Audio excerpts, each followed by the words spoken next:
Epistle to the Romans, Volume 2, Session 33. 羅馬人書註釋卷二第33講 Romans 11 verses 30 to 31. 羅馬書11章30同埋31節。你們從前不信服上帝，如今因他們的不信服，你們倒蒙了憐恤。這樣他們也是不信服，叫他們因着施給你們的憐恤，現在也就蒙憐恤。我哋讀新譯本。正如你們從前不信服神，現在卻因着他們的不信服，你們倒蒙了憐憫。照樣他們因着你們所蒙的憐憫，現在也不信服，使他們現在也可以蒙憐憫。The Apostle is still addressing the Gentiles. 保羅仍然係向外邦人說話嘅。Verse 30 is a repetition in different terms of what had been stated already in verses 11, 12, 15, 28, that the Gentiles have become the partakers of God's mercy by the disobedience of Israel. 第30節用唔同嘅詞彙重複咗第11節、12節、15節同埋28節已經講過嘅，就係因為以色列的不順從，外邦人已經成為上帝嘅憐憫嘅受惠者啦。Verse 31 31節 Verse 31, though not without parallel in the preceding verses, I refer to verse 11b, 14 and 25b, expressly enunciates the relation which the salvation of the Gentiles sustains to the restoration of Israel. 第31節嘅說法，雖然與第11節下、第14節同埋第25節下所說的唔係冇平衡性嘅，但係呢31節係明文勾畫出外邦人得救同埋以色列復原之間嘅關係嘅。The salvation of the Gentiles was promoted by the disobedience of Israel. 外邦人得救係因為以色列的不順從而促進嘅。But it is the reverse of this that obtains in the promotion of Israel's salvation. It is by the mercy shown to the Gentiles, and not by their disobedience or defection, that Israel's conversion is realized. 但係促進以色列得救嘅係一件相反嘅事。以色列歸回嘅實現係因為上帝憐憫外邦人，而唔係因為外邦人不順從或者離經叛道嘅。The grace of God's plan for the salvation of Jew and Gentile is shown by this progression. And the occurrence on 3 occasions of the terms for mercy in these 2 verses, I refer to 9, 15, and 16, brings more clearly into focus the emphasis upon God's sovereign beneficence in the whole process here described. 呢個歷史進展性表明咗上帝拯救猶太人同埋外邦人嘅計劃裏邊嘅恩典。而再者，兩節經文裏邊3次用咗憐憫嘅詞彙，這就更加清楚顯出呢度所描述嘅整個過程所強調嘅係上帝主權嘅恩賜。We are thus prepared for the statement of God's merciful design in verse 32. 保羅就預備我哋呢去聽第32節裏邊上帝憐憫嘅計劃啦。Romans 11:32， 羅馬書11章32節，因為上帝將眾人都圈在不順服之中，特意要憐憫眾人。新譯本，因為上帝把所有的人都圈在不順服之中，為了要憐憫所有的人。In the 2 preceding verses, the triple occurrence of the terms for mercy brings to the forefront the place that God's mercy occupies in the salvation of men. 喺前2節經文裏邊呢，3次用咗憐憫嘅詞彙，突出咗上帝嘅憐憫在人類得救裏邊嘅重要嘅地位嘅。But no less noteworthy is the triple reference to disobedience. 但係亦都有3次提到不順從，這是同樣值得注意嘅。The lesson is obvious. 這裏的教訓係明顯嘅。It is only in the context of disobedience that mercy has relevance and meaning. 只有在不順從的背景之下，憐憫先有佢嘅意義同埋適切性嘅。Mercy is of such a character that disobedience is its complement or presupposition, and only as exercised to the disobedient does it exist and operate. 憐憫嘅性質就係佢背後嘅前提係人嘅不順從。憐憫只有在不順從者身上存在，只在他們身上運作嘅。It is this truth that comes to expression in verse 32 in terms of the providential action of God. 32節用上帝嘅護理嘅作為去表達就係呢個真理。It is not simply that men are disobedient and therefore in a condition that gives scope for the exercise of mercy, and by God's sovereign grace become the objects of mercy. 保羅唔係淨係話咧人不順從，因此上帝喺咁嘅情況裏邊施行憐憫。根據上帝主權嘅恩典咧，人就成為憐憫嘅對象啦。The accent now falls upon the determinate action of God. 呢度所強調嘅係上帝所預定嘅、決定咗嘅作為。He hath shut up all unto disobedience. 上帝把眾人都圈起來，關在不順從中。It is so ordered in the judgment of God that all are effectively enclosed in the fold of the disobedient, and so hemmed into disobedience that there is no possibility of escape from this servitude except as the mercy of God gives release. 上帝嘅審判係咁樣命定法嘅，所有嘅人都被上帝大能有效嘅關在不順從嘅行列中，在順從裏邊，在不順從裏邊係被關住咗，冇可能逃脫呢個奴役㗎，除非上帝施行憐憫，賜俾人釋放。There is no possibility of toning down the severity of the action here stated. 呢度所宣告嘅作為嘅嚴厲性係冇可能減弱㗎。It is, however, the severity that exhibits the glory of the main thought of this verse. 但係呢個嚴厲性正正係彰顯出榮耀㗎。It is that he might have mercy upon all. 榮耀係呢一節嘅主題，呢個榮耀就係好叫他為着他施憐憫給眾人。The more we reflect upon the implications of the first clause, the more enhanced becomes of apprehension of the marvel of the second. 我哋越反省第一個從句嘅含義，就越體會到第二個從句嘅奇妙。And it is not mere correlation of disobedience and mercy that we have now. It is that the shutting up to disobedience without any amelioration of the severity involved is directed to the end of showing mercy. 喺呢度唔僅僅係不順從同埋憐憫之間有關係而已。上帝係把人關在不順從裏邊，冇可能減輕呢個嚴厲作為嘅目的呢，就係要彰顯佢嘅憐憫。The former is for the purpose of promoting the latter. 前者係為咗要促進後者嘅。The apostle advances from the thought of complementation to that of subordination. 保羅從兩件事情嘅相輔相成，就進一步講到前者是為了後者。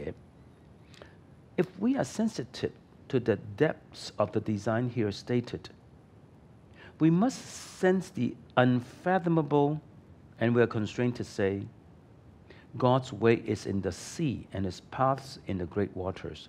His footsteps are not known. Refer to Psalm 77:19. 我哋若是敏感，就會睇到呢度所講到嘅計劃嘅深度，必然會感受到，必然會驚嘆嗰個不可測度的，就係、是、你的道在海中，你的路在大水中，你的腳蹤無人知道。詩篇77篇第19節。This was the reaction of Paul himself. 這就是保羅自己嘅回應。Hence the exclamations. 因此作出咁嘅讚嘆。Oh, the depth of the riches both of the wisdom and knowledge of God. How unsearchable are his judgments, and his ways past finding out. Verse 33. 深哉，上帝豐富的知識，深哉，上帝豐富的智慧和知識，他的判斷何其難測，他的蹤跡何其難尋。33節。It is not the reason of painful bewilderment. It is not the reaction of painful bewilderment, but the response of adoring amazement, redolent of joy and praise. 呢個唔係一個痛苦同埋困惑嘅回應，乃係充滿着喜樂同埋讚美嘅愛戴同埋驚訝。When our faith and understanding peer to the horizons of revelation, it is then our hearts and minds are overwhelmed with the incomprehensible mystery of God's works and ways. 當我哋信心同埋理智探索上帝啟示嗰個層次嘅時候，就在那一刻，上帝嗰種不可窮究嘅奧秘嘅作為同埋上帝嘅道路就會佔有着我哋嘅心智啦。In terms of Paul's own teaching, chapter 2, verses 4 to 16, chapter 9, 22, 2 Thessalonians 1, 6 to 10, it is impossible to regard the final clause in verse 32 as contemplating the salvation of all mankind. 根據保羅嘅教導，32節最後嗰個從句唔可能係指全人類都必得救嘅。參考羅馬書第2章4到16節，9章第2節，貼後1章6到10節嘅。The context determines the scope. 上下文就決定呢句説話呢個從句嘅範圍。The apostle is thinking of Jews and Gentiles. 保羅呢度諗到嘅係猶太人同埋外邦人。In the preceding context, he had dealt with the differentiating roles of Jew and Gentile in the unfolding of God's worldwide saving purpose. 喺上文佢討論過猶太人同埋外邦人喺上帝展開佢普世救贖計劃嘅時候所扮演嘅不同角色㗎。參考第11節、12節、15節、25到28節嘅。Even in the two preceding verses, this differentiation is present to some extent. 就算喺前邊兩節經文，呢個區別也在某個程度上係存在嘅。Gentiles obtained mercy by Israel's disobedience, and Israel obtains mercy by the mercy shown to the Gentiles. 外邦人因為以色列的不順從而得到憐憫，以色列又因為外邦人蒙憐憫而得到憐憫嘅。But in verse 32, 但係到咗第32節 the emphasis falls upon that which is common to all, without distinction, that they are shut up to unbelief and fit objects for that reason of mercy. 到32節，保羅所強調嘅係對所有嘅人冇區別嘅，就係呢，佢哋都圈在不信中，以至於為咗呢個緣故呢，係適合作為憐憫嘅受惠者。This, however, is no more all without exception than do verses 30 and 31 apply to all Gentiles and Jews, nor verse 22 to all of Israel, past, present, and future. 但呢個唔係關乎全人類嘅，唔係冇區別嘅。正如第30、31節，唔係指所有外邦人同埋猶太人。26節也不是對所有過去、現今同埋未來嘅以色列人而講嘅。Thus, mercy upon all means all without distinction who are the partakers of this mercy. 所以憐憫眾人嘅意思就係憐憫嘅受惠者，不分猶太人或者係外邦人，即係冇區別。Although the first clause of verse 32 is true of all without exception, Galatians 3:22, it is not apparent that in this instance Paul is reflecting upon the fact, but after the pattern of the context in accord with the last clause, but emphasizing that Gentiles and Jews without any difference are shut up to disobedience. 雖然第32節第一個從句係對眾人而說，沒有區別嘅。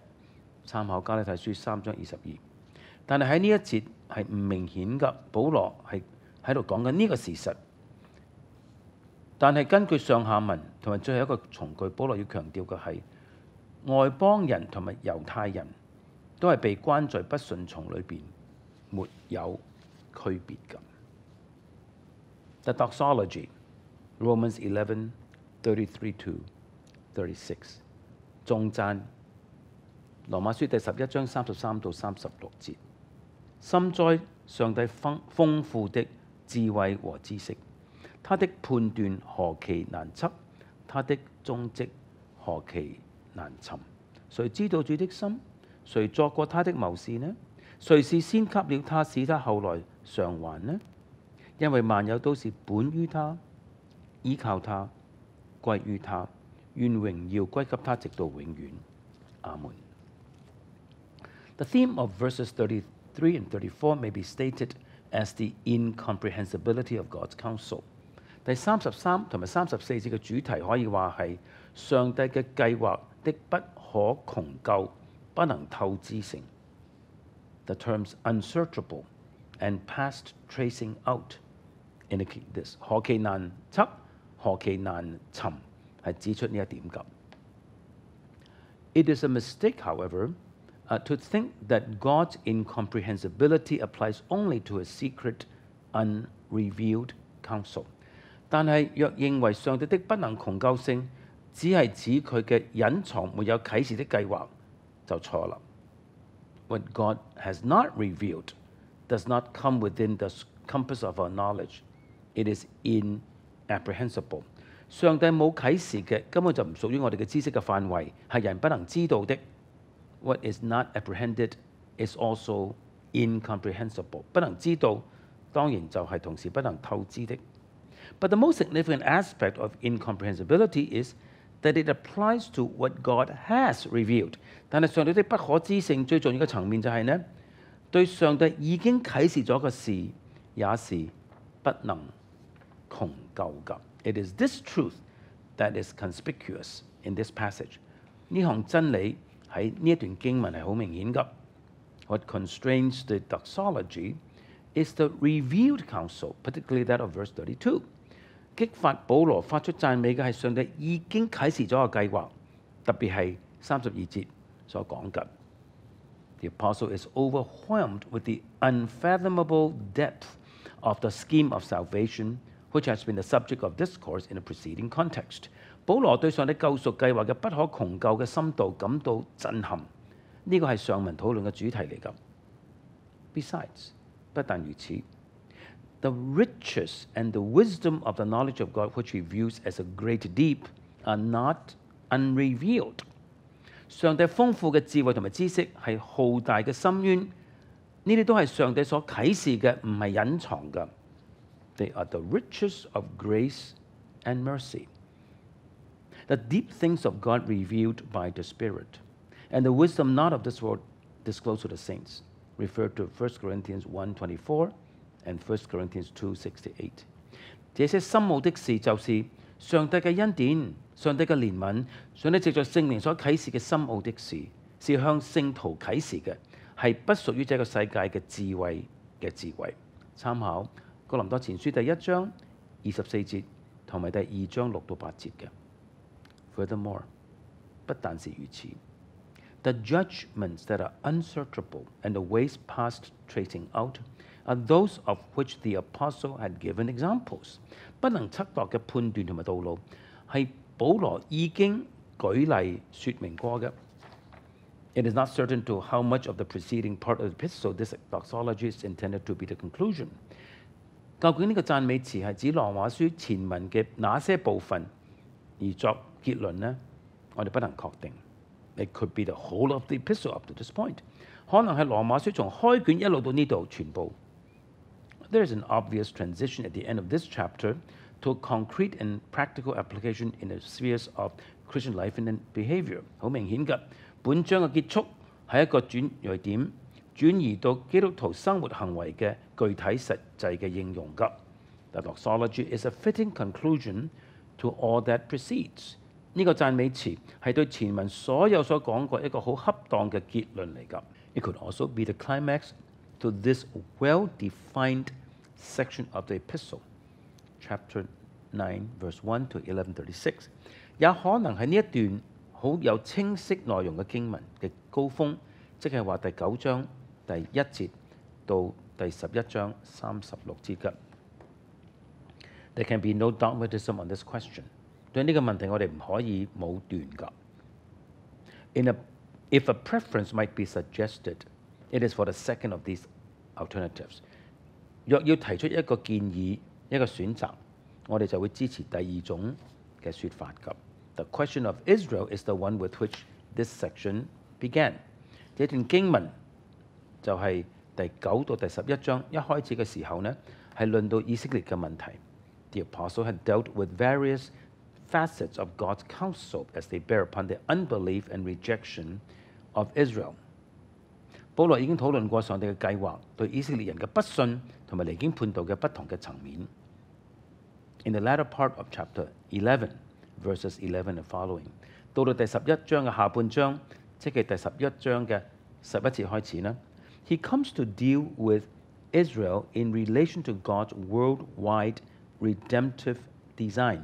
保羅討論到以色列同埋上帝普世救贖計劃之間嘅關係 ，and shows how both the rejection of Israel and their restoration promote the salvation of the nations of the earth。保羅指出，不論係以色列的被棄絕或者復原，都對地上萬國嘅救恩係有益處㗎。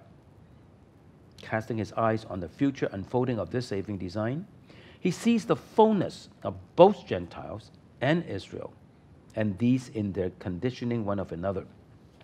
當保羅展望呢個救贖計劃喺未來嘅展開嘅時候，佢睇到外邦人同埋以色列人嘅豐滿，兩者互動彼此影響㗎。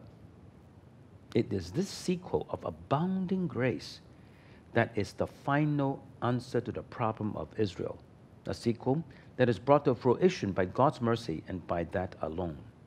就係呢個豐富嘅恩典嘅後果，至終就回答咗所謂以色列的問題。呢個後果係有上帝嘅憐憫，而且係唯獨上帝嘅憐憫所完成㗎。